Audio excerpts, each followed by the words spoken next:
Ooh, how we shame and scandal in the family.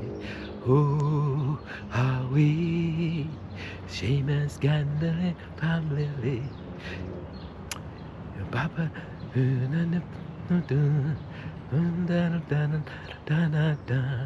Papa,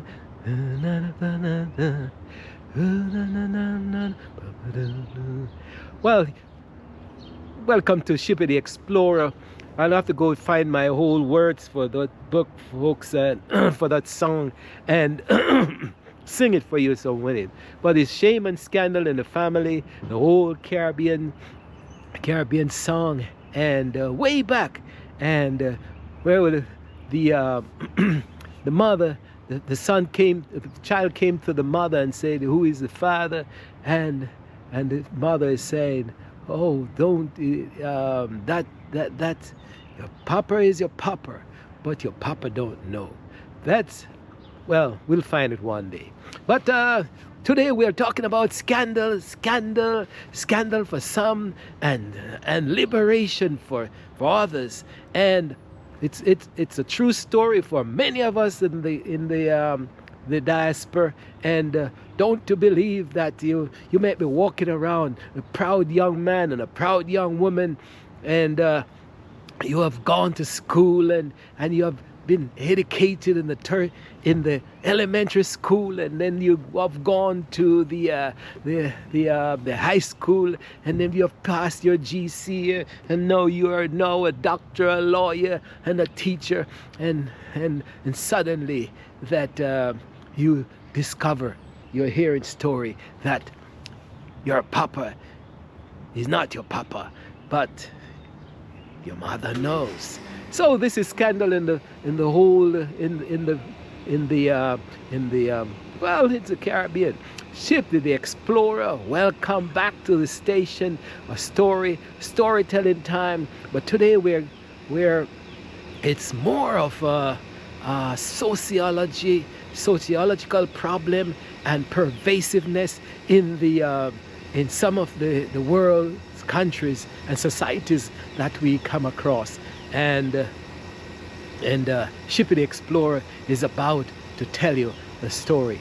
Well, wasn't meant to promote this, but Shippy the Explorer is a true story of somewhat scandal, and based on my own life, 3 fathers and the life of a child. Here we are. It's on Amazon. Go out and buy it and read and be entertained. Forgive the little bit of sex that is in the book, but and the violence that is in the book, but surrounding that whole topic of parenthood and understanding who your parents are, it's all there, you know. In my case, it was a broad, big eye opener for me to discover at 12 years old, 11, 12 years old, that my papa is not my papa. And I took it from that, and it took me another 30-something years before I come to face the truth and get the facts out of the mouth of the real papa. So it's a scandal in certain ways, and but it's a liberation in other ways for others.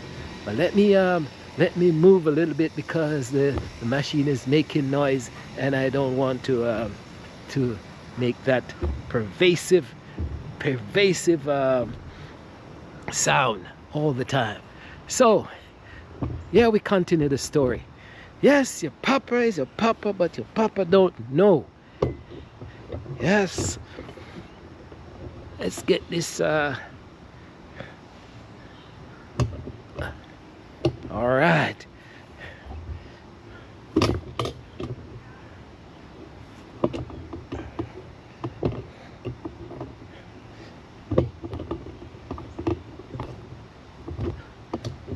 All right, so here we are.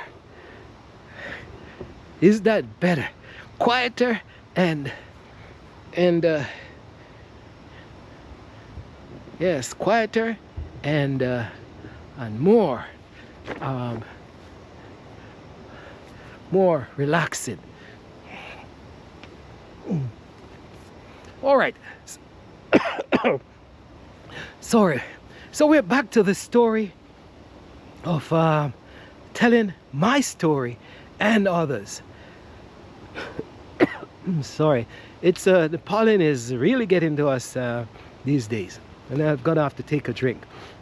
The story's so hot, man. I have to cool myself down. It's more than pollen. So in my case, I was about 11 years old, and I went to the barber and sitting down there waiting for the barber to cut my hair. And this book, I'm just going to give you the beginning part of this, my story. And I'm there waiting for my hair to be cut on the long bench. And then in the barber shop, the barber is there cutting an older man's hair. And the barber is telling the gentleman, asking the man, do you know whose boy is that sitting down there? And the guy looked at me and said, oh, you don't know. And then the barber turned around to him and started to tell him the story, and says, it is so and so. That boy belongs to the policeman who was used to station up by the police station here in the district. And so the story started. That turned on a light bulb in my hair, in my head. The light bulb must have not even turned on, but as it turned on, it blew my mind that I had been walking around proud as a young man and not knowing that I thought that clear-skinned, bossy, red-skinned man was my father. And then I thought at that moment, I'm saying, but that man, that red-skinned man is not treating me right. So now I know. The light bulb burst, folks, because now I'm revealing and bringing to conclusion, and the facts is coming to bump, that who I thought my father was is not my father. But I took away that information with me that day, and I walked away from, after I got my hair cut, I walked away from the barber shop.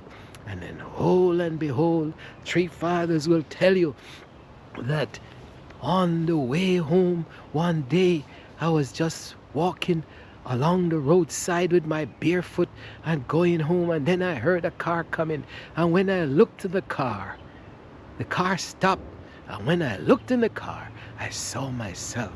And that was the beginning of another chapter in my life. So, go out and buy Three Fathers, The Life of Child.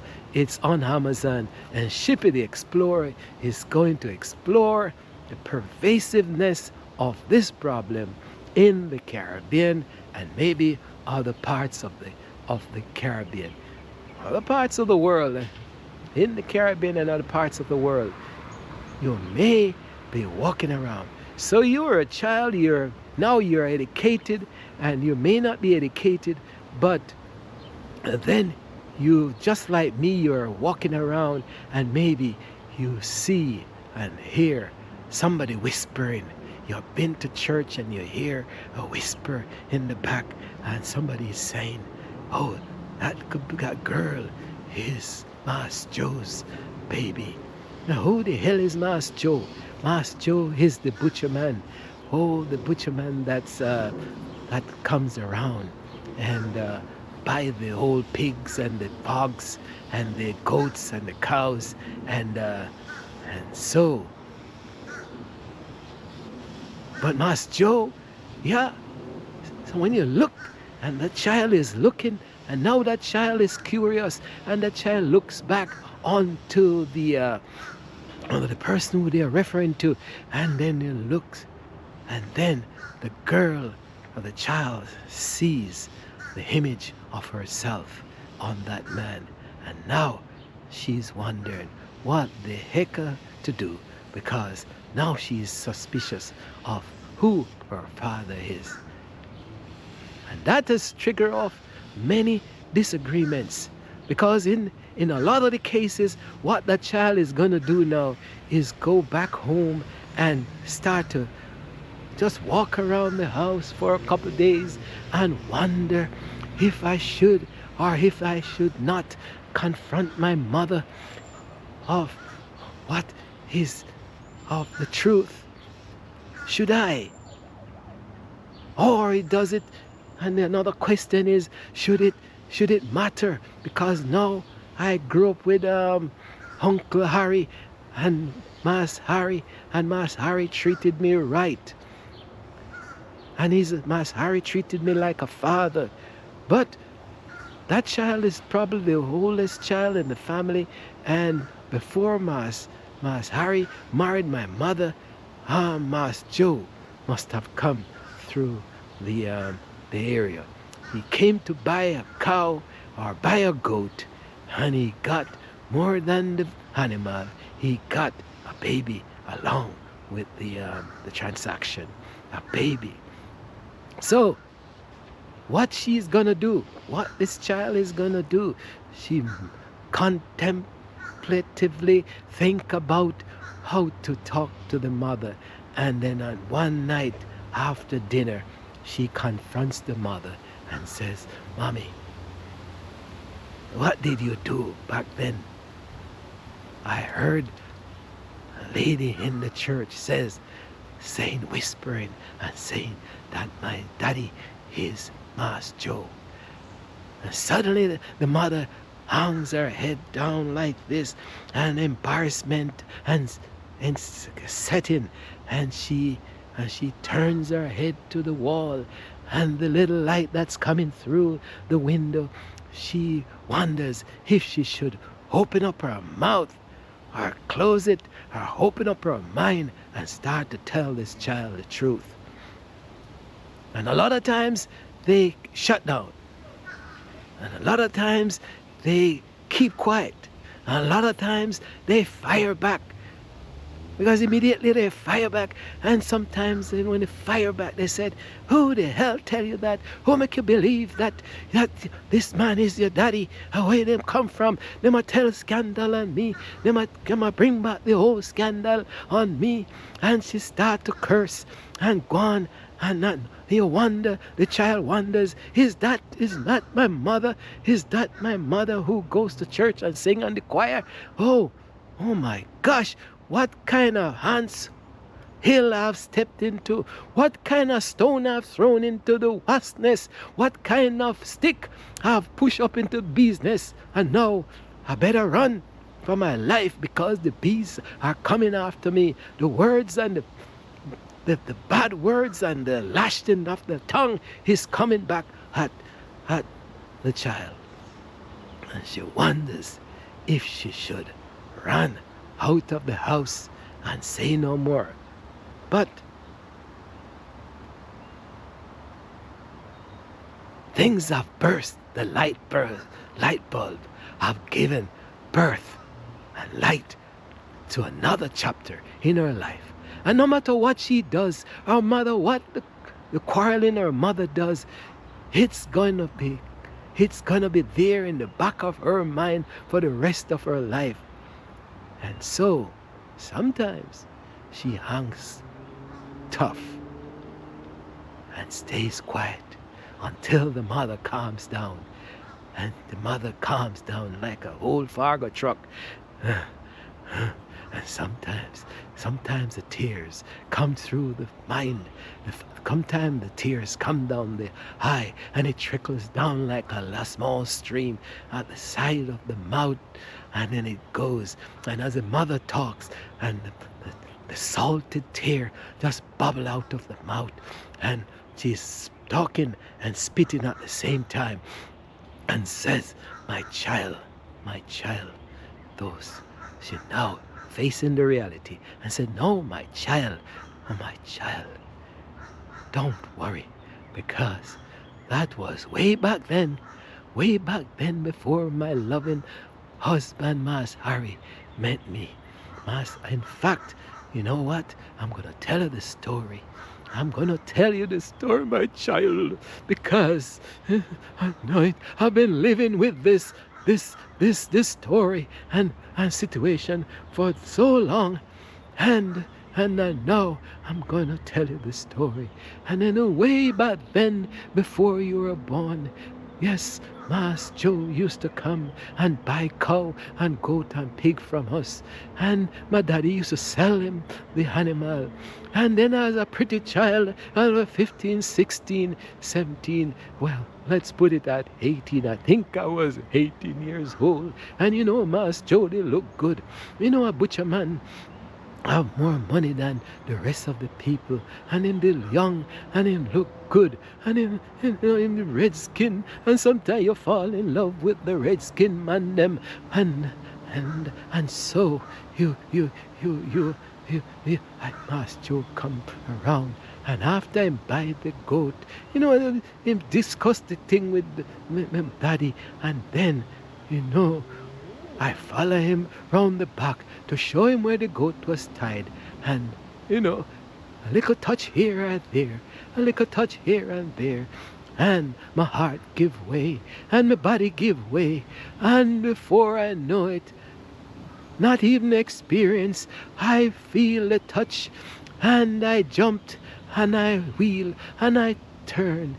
And, hold and behold, about 3 months after, I feel my belly start to hurt, and I feel a little vomit come.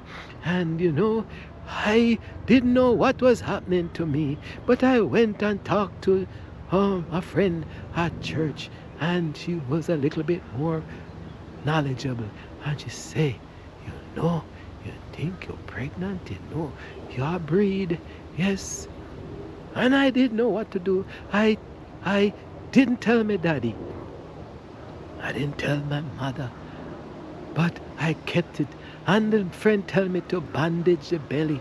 And I kept a whole piece of cloth and I tied it under my dress. And I go to school and I tied the belly down for months until the belly till the cloth couldn't hold it back no more. And so, story come to bump. When I think I was about 8 months old, I was bathing and my mother came near the bathroom and seen my big belly and say, Lord a mercy, girl, you breed, who breed you? And so that was the end of my life because I thought they were going to kill me. And so my mama and my daddy put me aside, and my mother go and tell my daddy, and my daddy did bring the cutlass and say, he's going to kill Mass Joe to Ras, and he's going to kill him, and it's just like going to chop up the meat, and like going to chop up the damn goat, and he sell it meat. I'm sorry, I'm going to chop him up because him breed my daughter. You wait till I go down there right now, go talk to him. Yeah. Oh, this story is so hot. Yes, let me get some more water. And my daddy took up the cutlass and he walked through the door. And when he reached out the door and he reached the road, and I see him coming back, he hold him head and said, Lord of mercy, look how this pit me almost make me go commit murder. Look how this pit me make me almost turn the butcher for a human being. You know what? Let me come back because now I'm feeling like a mad. Yes, and that was what my daddy come back. And my mama and my papa sit down with me and say, Pitney, you know what you did? You get breed for the miss man. And no, you breed for this man. And you know what? We might even run you out of the house. But then my mother says, no, daddy, don't let her go, because the scandal in the family which spread to the whole neighborhood. Yes. And so, my father and my mother sat me down. She's still telling the story to her daughter. And my mother sat me down and they said, you know what? You're going to raise this baby. You're going to raise this child. But at the same time, they did not know that I was, yes, after a while they found out that I was dating Mas Harry. Now, yes, And they said, "No, you know what? I know after a while I think I see you hanging around Mas Harry. And I think Mas Harry love you off and favor you. You know what? I'm going to encourage him to marry you." And I saw them do them marry me half. They encouraged me to talk to Mas Harry.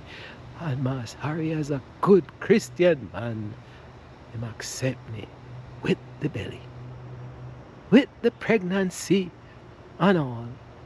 And so I got married and moved into the house of Mas Harry. And so Mas Harry raised and took care of me. And when you were born, he held you in his arms as his child. And the love has never stopped.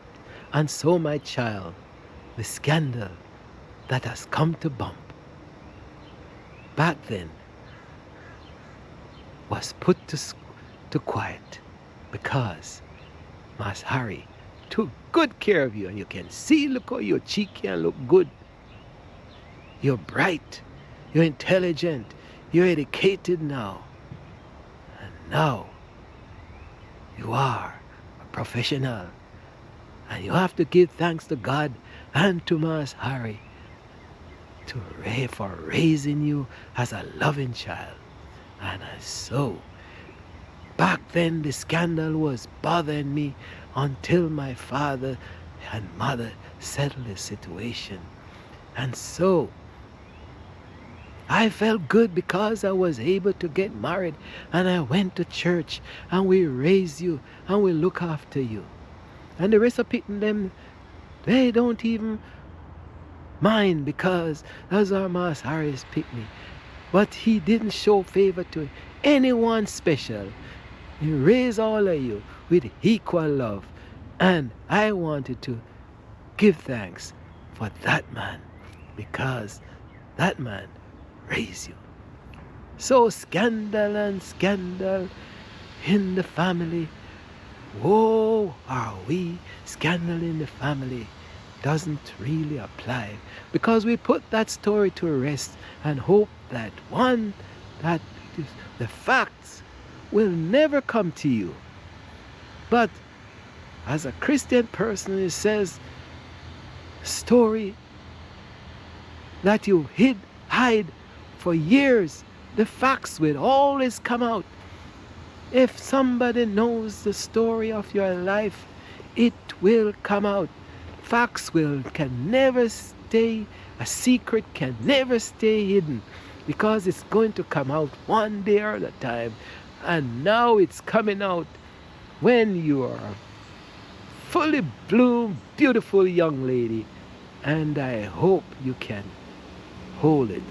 So the mother's tears dried up, and on the cheeks of below her eyes were 2 white streaks of salted, dry tears. And so she put her hands out and gave it to a child, and her child reached out to her, and both of them clasped their hands, and they embraced each other in love. And that was the acceptance that a problem that happened years ago now was being put to the final rest, because this child knows that her daddy is Mas, her father is Mas. Well, let's see. The papa is Mas Joe, but the father is Mas Harry. And so she came around and feeling good about herself, her mother and her father. But once in a while, when she passed in the tavern, Mas Joe is still buying and selling goat, and him still is now old and feeble. But once in a while, She passed, as she drives past, she looks over at the counter, the side of the tavern where he's selling the meat. And in the back of her mind, she says, that's my papa. And then she slows down sometimes to compare the looks and the features. And she says, when she sees what she's looking for, she says, yes, that's really my papa. Now, where she's going to take this? After a while, the story doesn't end there, because after a while, she's worried that the father, the papa, is going to die because he's feeble, and he's going to die before she reveals herself to him. And so, one Saturday morning, as she was about to cross through the tavern, she looked over and saw Master Joe. He wasn't selling, he was sitting there. And she drove and parked beside the stall and stopped and said, hello, Master Joe, how you doing? And he says, oh, my child, oh, you're such and such, my master is dead. And he said, yes, I'm here now, I'm doing all right. She said to him, how you doing? And he said, oh, I'm doing fine. I only have a little pain in the back and leg and all that. You know, I'm getting old. And she sat down, because Master Joe said, sit down now, child, and rest your leg. You want any meat to buy today? And she said, no, I don't want any mutton today. You know what, Master Joe? You look at me good. And Master Joe will look and he open his eye, because it's feeble now. And he look at the child and said, oh my gosh, but you look like me. You look like my daughter. You look like my oh, you look like my daughter. And she says, yes, because I am your daughter. Yes. I said, oh my God, are you a missing the picnic? Oh, yes. The child, miss. Well, oh, you know. How comes you know? Master Joe, I go to church, and anyway, in the church, the facts will come out. I heard somebody whisper and said that you are my father. And I tell you the truth, I've gone to my mother, and my mother and I have discussed this matter, and we have cried and come to the conclusion that, and accepted the mistakes of the situation that took place a long time ago. And we have feel relaxed in our heart that nothing is everything is all right. And she doesn't know that I'm coming to you to talk to you, because I was driving past here, and I've driven past here many times. And tell you the truth, since I learned, I've stopped, I've slowed down, and look at you, and I see the feature, and now I can come to the conclusion that you're my papa. And this morning, my spirit, the Holy Spirit says to stop and talk to you, because I may not get another opportunity to talk to you again. And she says, oh, and I'm glad I stopped, because I know I grew up with the other kids them. We all grew up together and go see them church, but it never occurred to us that we are brothers and sisters. But I wanted to put the fact that I don't feel mad with you, Master Joe. I don't feel mad. I don't feel anxious. I feel proud. Not really proud, but I feel okay that you're my father, you're my papa. But Master Harry has raised me as a wonderful girl, and I am strong enough to confront this. Don't feel bad, because I know you're the kids, and we are friends with them. And I tell you the truth, it's a good thing I find out now. Because that John of yours looked like a handsome young man. You know, and couple of times my mind run on John that he could be a possible husband. And the fact that I know that he's my brother, half brother, look at that now. You know, God is working in a mysterious way. God is working in the miracle in the midst of us, because I could have gone and married to my brother. But at the brink of the moment, I have found out that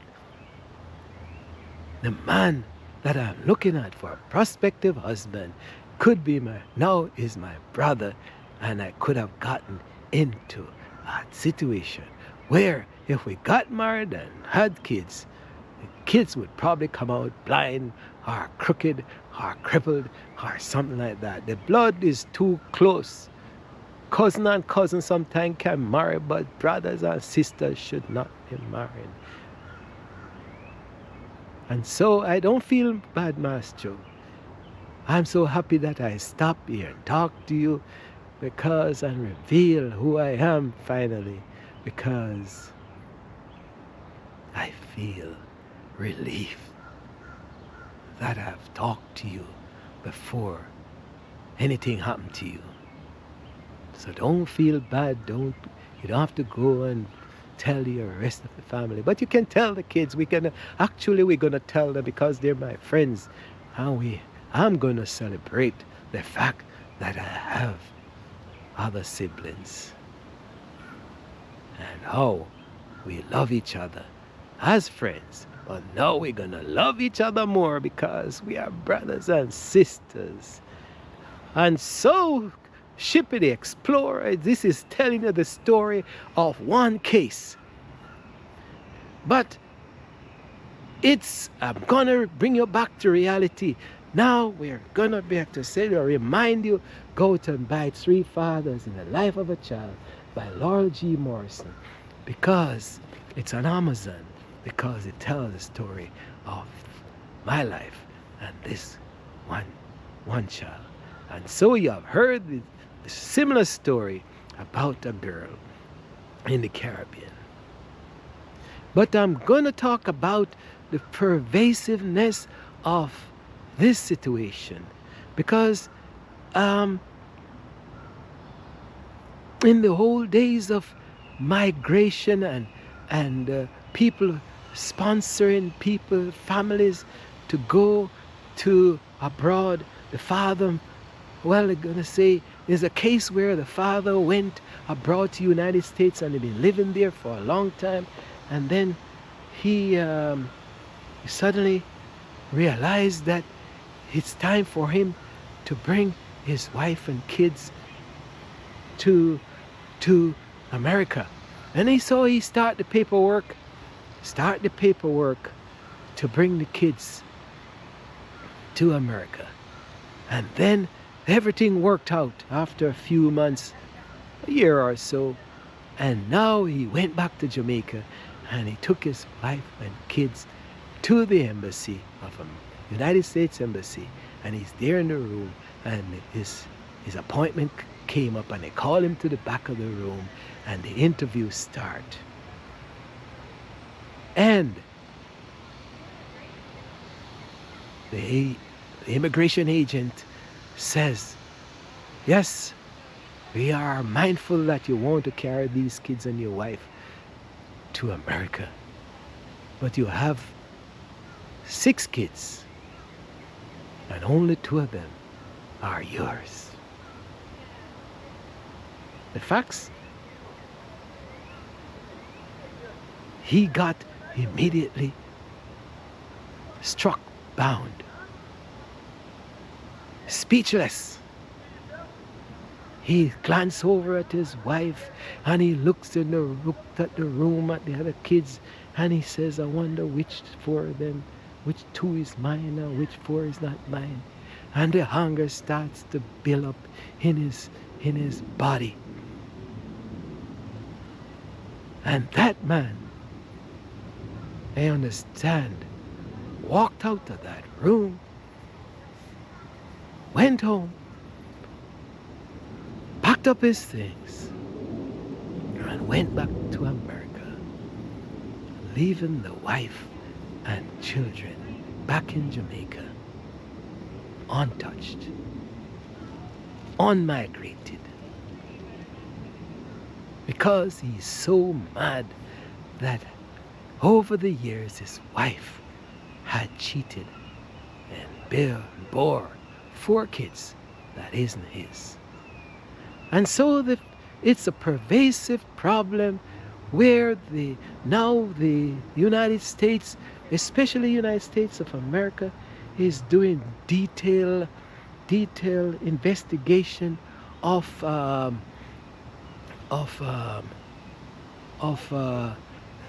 the lineage of a child, the DNA of a child, and they systematically test the blood or the DNA of the child to make sure that the kids that the father or the mother who is ready to sponsor to travel is the kids of the parent. And so they are doing that. In the old days, kids could have come up without knowing, because they weren't doing DNA. They were doing a blood test, and that was just to check for disease. And so now they're doing it religiously, testing, make sure the kids are the kids of the parents. And I don't know the statistics, but I think the problem is so pervasive that they're saying, I think it's more than 1/3 of the kids, especially in some of the Caribbean countries, who you think the father is not the father. A lot of little kinkiness had taken place back then. And as the fathers travel or the mothers travel, the butcherman or the milkman moved in, or the policeman moved into the neighborhood, and he gets these women pregnant. In the meantime, she's breeding for other men, and the father don't know, because ever so often the man would come back in the nick of time, and they would have, get together, after say the sex. And so when she gets pregnant, he thinks it's his child. All and behold, it's not his child. So today we are talking about scandal in the family, scandal in the society, and are we ashamed of it or not? Are we surprised? We can be surprised. But if you really dig down to the facts of things, you shouldn't be surprised, because things do happen. Sex does take part left and right, whether in front of you or behind you. It's not a good thing, but it does happen. And sometimes who the ladies or the women are getting pregnant for is not the husband or the boyfriend, but the butcherman. And so Shippy the Explorer is just reminding you that these things does take place in the society. They're not good to a certain sense, but if a scandal break, you can confront it. Like in my case, it's good to know that the truth has finally come forth, and now you're liberated. You are liberated, and you feel good. And if you have siblings, you're loving them left and right, because oftentimes those outside kids become your best friend. And sometimes they're even better than the ones that are close to you at home. And so, when the facts come to you and you finally accept it, you give thanks sometimes. Give thanks because sometimes it's a revelation that you are special and you are here on this earth. You weren't gone, you did not born, your mother didn't get pregnant and raised a child, and you survive all that turmoil for nothing. You did not go through all that agony. She did not go through all that agony. You did not go through all those hunger moments, hunger and hunger moments in your childhood for nothing. Because you take it as you're a special child. You're a special child. And love your siblings. Love your parents. And accept your papa as best as possible. And give thanks to God that you now know, because a secret that's laid hidden for years will always have the potential to come to light. And so that's the situation of scandal in the family. Shippy the Explorer is saying, hope you like this information. Some of it is based on true story. Some of it is fictional. But on the background and the foundation of it, life is real. And so, I want you to be mindful. Entertained with these stories, but be mindful that story can come to bump one day. Like, share, and subscribe, folks. This is Shippy the Explorer, exploring story time. Talk to you. All good.